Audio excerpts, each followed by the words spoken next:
दोस्तों TV 9 live Bharatvarsh पर अभी मैं देख रहा हूँ कि अमेरिका ईरान पर दोबारा से हमला करेगा, वेनेजुएला पर हमला करेगा। लेकिन अगर रूस ने इन दो देशों की खाली एक अकेलौते रूस ने मदद कर दी तब क्या होगा? दोनों देशों को केवल 100 अपनी ऑरेशनिक मिसाइल देनी है उसे, जो कि 5000 किलोमीटर तक टारगेट करती है और 5 अलग अलग टारगेट्स को हिट करती है, एक ही बार में तबाह कर देती है। और सबसे बड़ी बात, अगर किसी वायुसेना के बेस को तबाह करना है तो 4 ऑरेशनिक मिसाइल ही काफ़ी हैं। इतनी हीट देती हैं कि वो कम से कम 5 से 7 एकड़ के एरिया को साफ़ कर देती है पूरी 4 वो। और इतने का ही एक वायु एयर बेस होता है।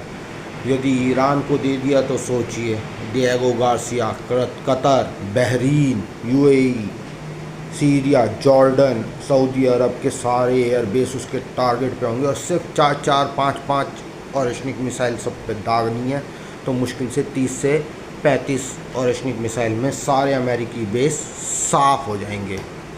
और कम से कम भी नहीं तो अमेरिका के उस एक रात के अंदर अंदर यदि उसने दाग दिए तो कम से कम भी नहीं तो 10,000 सैनिक मारे जाएंगे और उसकी 20% फोर्स ख़त्म हो जाएगी। और बाकी की 20 मिसाइल अगर इज़राइल पे दाग दी, या मान लीजिए जो नेवी है उसकी नेवी के शिप्स पर दाग दिए, तो वो 10% हो सकता। इधर से वेनेजुएला समझ लीजिए, अब वेनेजुएला तो सीधा हिट कर देगा सिर्फ 2000 किलोमीटर पे अमेरिका से। भाई साहब हिट कर दिया अंदर न्यूयॉर्क, वाशिंगटन और उसके जो हथियार बनाने वाली कंपनी है या तेल रिफाइनरीज पे ऑरेशनिक मिसाइल हिट कर दी, इस्कंदर कर दी, इस्कंदर भी हिट हो सकती है। तो अब अमेरिका तो सुपर पावर सिर्फ 3 दिन में, चाहे तो रशिया 3 दिन में इन दो देशों की मदद से अमेरिका की सुपर पावर इमेज को पूरी तरह से ख़त्म कर सकता है। डॉलर भाई साहब ऐसे धड़ाम हो जाएगा कि पूछो मत, पता भी नहीं चलेगा।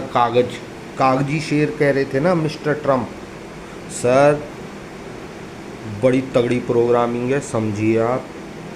चुप हैं पुतिन सर, वो चुप रहकर ही खेल खेलते हैं। कागजी शेर वो होते हैं जो बस बोलते रहते हैं, मत बुलवाइए। अंत में ये कहना चाहूँगा कि इज़राइल के यहूदियों पर हमला हुआ है ब्रिटेन में।